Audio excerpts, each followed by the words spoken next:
Assalomu alaykum. Agar YouTube'da ushbu video endi sizlarda chiqib kelayotgan bo'lsa, o'zimni tanishtirsam, ismim Akrom. 5 yildan beri jonli bozorda savdo qilib kelamiz. Treyderman.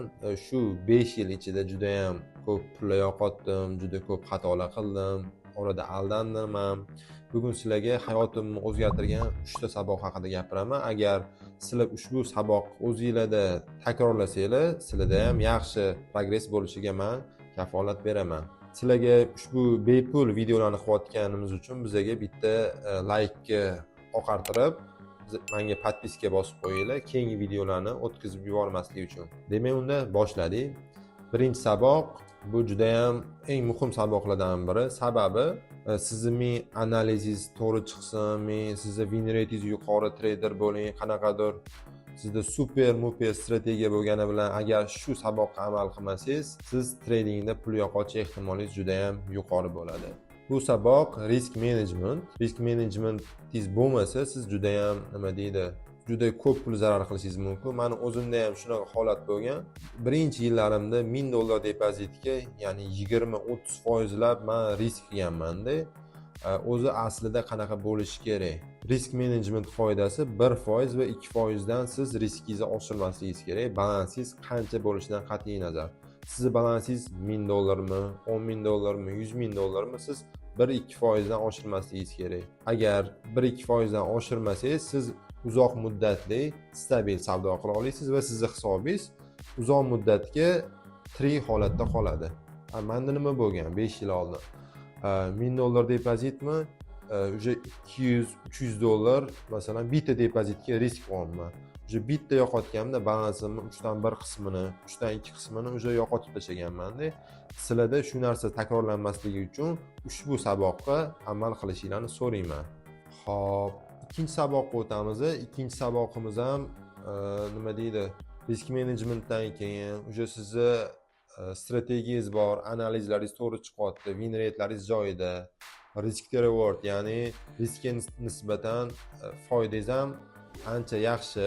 Hop, bu psixologiya, bu analizdan ham, risk menejmentdan ham, analizdan ham juda ham muhim. Chunki agar sizni psixologiyangiz ko'tara olmasa, masalan, savdo ochdingiz, savdo ochgandan keyin siz o'zingizni qanaqa his qilyapsiz? Yuragingiz tez urib ketyaptimi yoki qo'pol qilib aytganda qon bosimingiz oshib ketyaptimi yoki kechqurun savdo ochdingiz, уже ertasi kunga savdoni ushlamoqchisiz, masalan.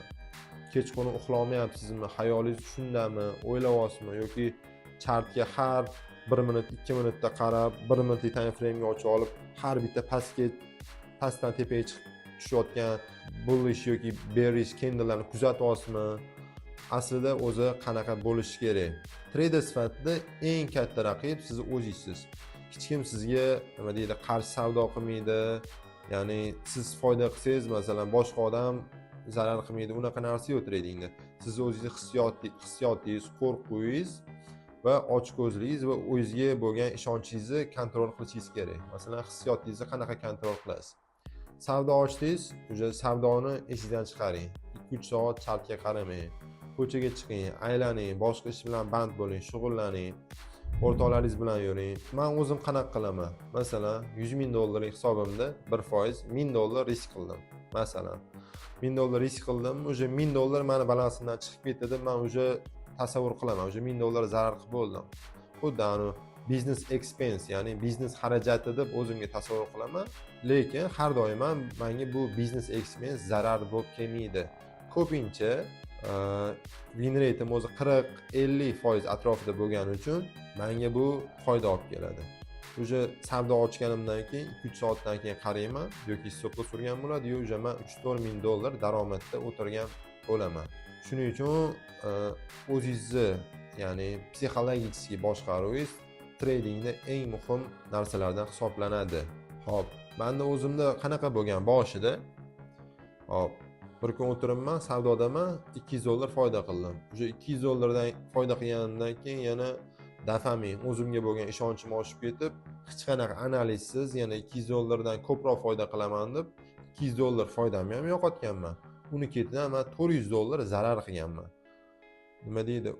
O'zimni planim bo'lmagan joyda keraksiz savdo qilganim uchun men zarar qilganman. Siz ham masalan o'zingizni planingiz to'g'ri kelmayaptimi, savdo qilmang, kirmang. O'sha kun savdo qilmadi degani u qo'rqinchli narsa emas. Ertaga kun bor, indinga kun bor, keyingi oyga kun bor. Shuning uchun keyingi uzoq muddatda o'ylab savdo qilishingiz kerak bo'ladi. Men sizlarga shu 4 ta narsani yaxshilab bilib olishlarini maslahat beraman. Birinchisi, intizomni qanaqa saqlash kerakligini maslahat beraman. Endi biz insonmiz, odammiz, har xil holat bo'ladi. Masalan, oilaviy muammolar bo'lishi mumkin, yoki qanaqadir ishda muammolar bo'lishi mumkin, yoki masalan oddiy to'y uxlamagan bo'lishingiz mumkin. O'sha paytda chartdan uzoq turish sizga zarar o'rniga foyda olib keladi. Ya'ni keraksiz savdodan qochasiz va shu bilan birga keraksiz savdodan qochgandan keyin keraksiz sizda minus bo'lmaydi. Keyin sizda albatta oldindan yozilgan savdo rejasi bo'lishi kerak. Qachon savdo qilaman, qaysi payt savdo qilaman, qaysi payt savdo qilmayman, mana bu payt savdo qilsam nima bo'ladi degan paytda bo'ladi. O'sha paytda aynan o'zingizni kriteriyalarningiz mos keladigan payt savdo qilish kerak. Qolgan payt shunchaki ikkita qo'lingizni shunday pastga qo'yib turib kutadigan paytlar ham bo'ladi. Bekorga aytilmaydi. Pul sabrsizlardan sabrlilarga o'tadi. 90% odam tradingda zarar qilsa, siz shu 10% ichiga kirib olishingiz kerak. Bu 10% ichiga kirish uchun siz nima deydi? 90% odam qilmaydigan ishni qilishingiz kerak bo'ladi. Va yana 90% odamlar qilmaydigan ish bu trading jurnal. Trading jurnal tutishingiz kerak. Har bitta savdoni bunga tushirishingiz kerak. Har bitta foyda, zarar bo'lishidan qat'iy nazar hammasini trading jurnalga tushirganingizdan keyin sizda masalan oy oxirida ko'rasiz, qancha savdo qildim, qancha zarar qildim, nimaga zarar qildim, hamma savdoyim kerakli payt kirdimmi yoki keraksiz payt kirdimmi.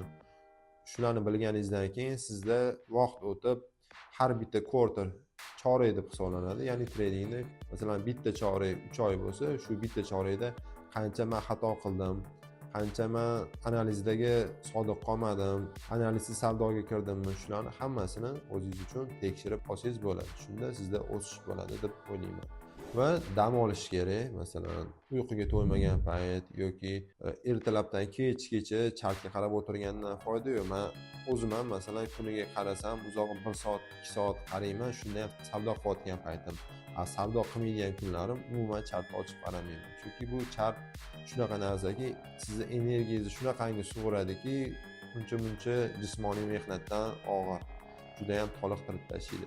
Va qancha chartga qaraganingiz sari shuncha xato qilish imkoniyatingiz ko'p bo'ladi. Qancha bundan siz qochsangiz, shuncha zarar qilish imkoniyatingiz kamayadi. Shundoq kirib foydani olib chiqish kerak, yopish kerak, bo'ldi, to'xtatish kerak. Xulosa qilib aytadigan bo'lsam, savdo qilish emas, o'zingizni nazorat qilishni o'rganing. Agar siz o'zingizni boshqara olsangiz, bozor sizni manipulyatsiya qila olmaydi. Hamma gap o'zimizda. Siz va o'zingiz. Shunda oynaga qarasangiz, o'zingiz qanaqaligingizni ko'rasiz. Tradingda ham xuddi shunaqa. Hop, 3-saboq ham muhim saboqlardan biri hisoblanadi. Ustozni o'rni va jamoa bilan ishlash. Men o'zim boshida boshlaganimda hech qanaqa jamoaga qo'shilmaganman. Ustozlar ham bo'lmagan. Shunchaki internetdan ko'r-ko'rona, YouTubedan o'rgatadigan videolarni ko'rishni boshlab, o'sha savdoga o'tib ketganman men real depozitdan boshlab. Shunda men ko'p xato qilganman, ko'p pul yo'qotganman va undan keyin men o'sha ustoz topib o'qishni boshladim, o'rganishni boshladim. O'zim ustimda ishlaganimdan keyin, ustoz ko'rganimdan keyin menda protsess sekin o'sish boshladi. Shuning uchun men nima demoqchiman? Mentor yordami sizga qanaqa? Masalan, siz ustoz 3-4 yil bosib o'tgan yo'lni siz 1 yilda bosib o'tsangiz bo'ladi. Men nima qilganman? U kursdan risk menejment o'rganganman. Bu kursdan boshqa narsani, bu kursdan risk reward hammasini o'rganib, o'zimni sistemamni tuzib chiqqanman. Shunga bu mendan juda ham ko'p narsani o'zgartirib yubordi, yaxshi tomonga. Mentor ko'rganim. Sizlarga ham mentor olishni maslahat beraman. Hop, agar kim videoni oxirigacha ko'rgan bo'lsa, men o'zimni birinchi mentorlik taqdimotimni qilmoqchiman. Hop, 10 ta odam olamiz. Shu 10 ta odamga 0 dan biladiganlar bo'lsa ham farqi yo'q. Pro darajasigacha offline shaklda bo'ladi. Agar siz ham 300 ming, 400 ming fanda traderdan jonli savdoda o'rganmoqchi bo'lsangiz, men o'zim 10 ta odamni offlayn tarzda o'rgatmoqchiman. O'sha 10 tadan 3 tasi o'zimni tanishlarim joyga yozilib qoldi. Yana 7 ta joy qoldi. Bu birinchi bo'lib YouTube'ga bu videoni chiqaramiz. Hali hech qayerda reklama ketmagan. Birinchi sizlar ko'rayotgan bo'lsanglar, pastdagi silka orqali ulgurib qolinglar ro'yxatdan o'tishga. Keyin o'sha Telegramga, Instagramga biza reklamalarni ochamiz. O'shandan keyin sizlarda joy qolmasligi mumkin. Bizaga sondan ko'ra sifat muhim. Shuning uchun 10 ta odam bilan ishlanadi. Polni kimni agar jiddiy o'rganish niyati bo'lsa, yana bitta takrorlayman. Pastdagi havoladan ro'yxatdan o'tinglar. Bo'ldi, shu bilan Xudo xolisa keyingi videolarda ko'rishamiz. Sog' bo'linglar, salomat bo'linglar, charchamanglar.